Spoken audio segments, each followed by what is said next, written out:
ra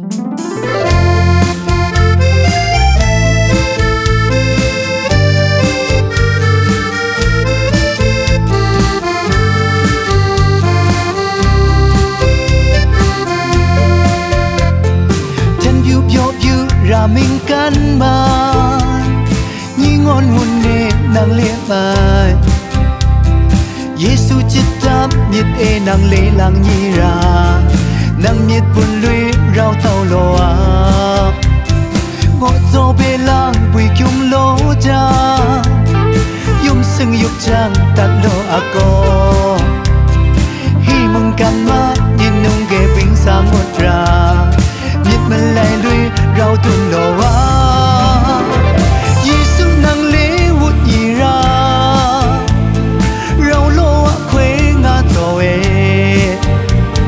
Giêsu ê hút thế nàng hút cho lê lù nàng hút cho trăng nhiệt mình lại lưới hàn tàu lò á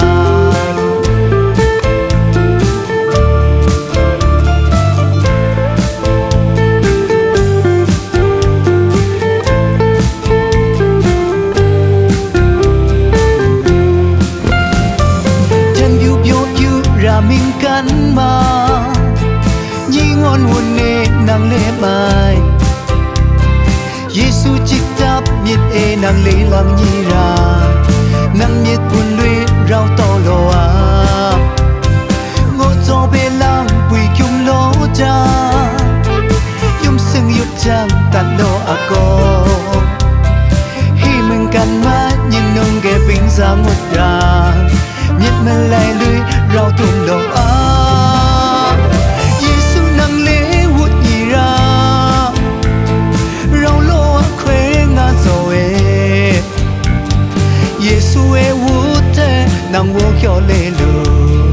nàng hút cho trăng nhiệt mình lại lưới hàn tàu lò á Giêsu nàng lê hút nhì ra rau lô á khuê ngã rồi Giêsu ê hút thế nàng hút cho lê lù nàng hút cho trăng nhiệt mình lại lưới hàn tàu lò á